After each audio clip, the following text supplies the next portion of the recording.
guys, for today's video ay puntahan muna natin ang pwesto ni Madam Diwata sa Pasay. Hi, Madam. Hello. Si Ivana Alawi.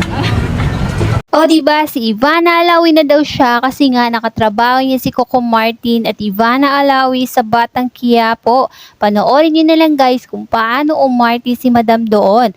Madam, sana all.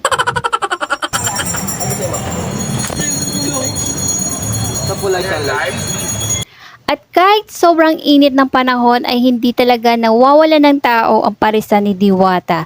Di ba kayo nagtataka guys, bakit hindi maubos-ubos ang mga taong kumakain dito? Mapabata man o matanda, payat o mataba, may ngipin man o wala. Gustong-gustong tikman ang tinda ni Diwata. Grabe, kahit sobrang busy niya na ay napagbibigyan niya pa rin ang mga tao na gusto siyang kausapin. Merong mga vlogger, negosyante at mga tagahanga niya na galing pa sa malalayong lugar para makita lang siya. Tingnan mo nga naman kahit kumakain ang bida sa ating pelikula ay vlog pala ay matyagang nag-aantay ang mga tao na makapagpa-picture sa kanya. Ang iba hindi na natiis at kusang lumalapit para lang makapagpa-picture na. In fairness kay Diwata ay mabait talaga at pinagbibigyan niya ang mga tao. O Diwata, huwag ka sanang mapagod at magbago sa mga taong umiidolo sa iyo. Te, ikaw anong mahambal mo? Ang sabi nga ni Diwata para daw umasenso sa buhay ay magsipag. Kung pwede daw gawing triple ang trabaho, gawing triple para maabot ang mga pangarap mo. Huwag daw sumuko sa hamon ng buhay. Dahil kahit ilang beses ka pang madapa o mabigo sa mga sinubukan mong negosyo, basta magtiwala ka lang sa kakayahan mo at ibigay lahat ng desisyon mo sa buhay sa ating Panginoon ay talagang magtatagumpay ka. Marami mang taong naninira sa iyo ay laging tandaan, wala silang ambag sa buhay mo. Go lang ng go, basta wag ka lang magtanim ng galit sa iyong puso. Tegets mo, day? Marami talagang umusga sa kanya kasi alam naman ng lahat ang mga pinagdaanan niya sa buhay. Pero hindi mo makikita sa kanya ang pagbabago ng kanyang ugali at sobrang simpleng tao lang talaga si Diwata.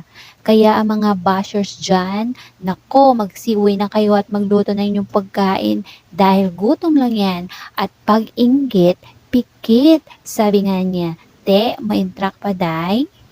Mabubusig si Diwat. Ano, Diwata? 1, 2, 3. Nahilang ako pag maraming camera, sumusubo ako. Akin yan, ako nang kawain yan.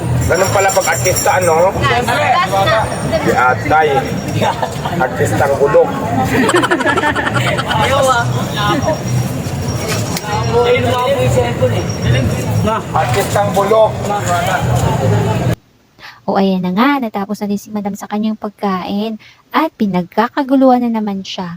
Parang mapapakanta ka na lang talaga ng sana all, sana all, sana all, sana all. Kakain ko lang, i-display mo nga dyan.